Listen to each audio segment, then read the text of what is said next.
ఓం సాయిరాం. బాబా భక్తులందరికీ నమస్కారం అండి. ఈరోజైతే మన బాబా గారు మనకు ఒక సందేశం అనేది ఇస్తున్నారు. తల్లి, నువ్వు ఇంకా నా పైన నమ్మకం అనేది సరిగా ఉంచటం లేదు తల్లి. ఇంకా సందేహంతో ఉన్నావు.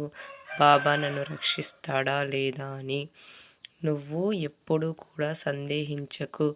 నా పైన నమ్మకం అనేది ఉంచి నీ పని నువ్వు చేసుకుంటూ వెళ్ళు. అనవసరమైన విషయాలకు భయపడుతున్నావు. వాళ్ళేమనుకుంటారో, వీళ్ళేమనుకుంటారో అని నువ్వు చాలా దిగాలుగా ఉన్నావు కదా! అదంతా ఏం లేదమ్మా. నేను నిన్ను నడిపిస్తున్నాను. నువ్వు ఏ మార్గంలో వెళ్ళాలో ఆ మార్గాన్ని నేను నిర్దేశిస్తున్నాను కనుక నువ్వు అలాగే వెళ్తున్నావు తల్లి. చూసావు కదా! నీ మార్గం మధ్యలో ఎన్ని అడ్డంకులున్నాయో నీకు తెలుసు కదా తల్లి.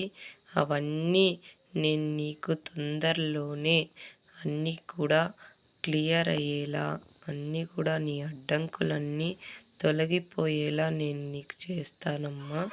నువ్వెప్పుడూ కూడా ఈ బాబా మీద అనేది నమ్మకాన్ని పెట్టుకో. నమ్మకం లేకుండా ఏదైనా పని చేశావంటే అది ఖచ్చితంగా విఫలమనేది అవుతుంది. ఏదైనా కానీ నీ బాబాపై నమ్మకాన్ని ఉంచుకొని నీ పని నువ్వు మొదలుపెట్టు. నీ సాధనతోనే నీ పని అనేది సఫలమనేది అవుతుంది తల్లి. లేకుంటే అలాగే ఎక్కడున్నావో అక్కడే ఉండిపోతావు. అలా నా భక్తులు ఉండిపోకూడదని నేను ఈ ప్రయత్నాన్ని చేస్తున్నాను తల్లి. నువ్వు ఎందుకని అర్థం చేసుకోవటం లేదమ్మా. బాబా నేను వెళ్ళాలా వద్దా అని ఆలోచన చేస్తూ ఉన్నావు. నువ్వు ముందుకనేది ఒక అడుగు వెయ్యమ్మా.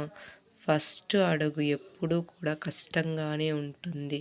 తర్వాత అదే నీకు విజయాన్ని అనేది చేకూరుస్తుంది. ఇదే తల్లి నేను నీకు చెప్పేది. ఓం సాయిరాం.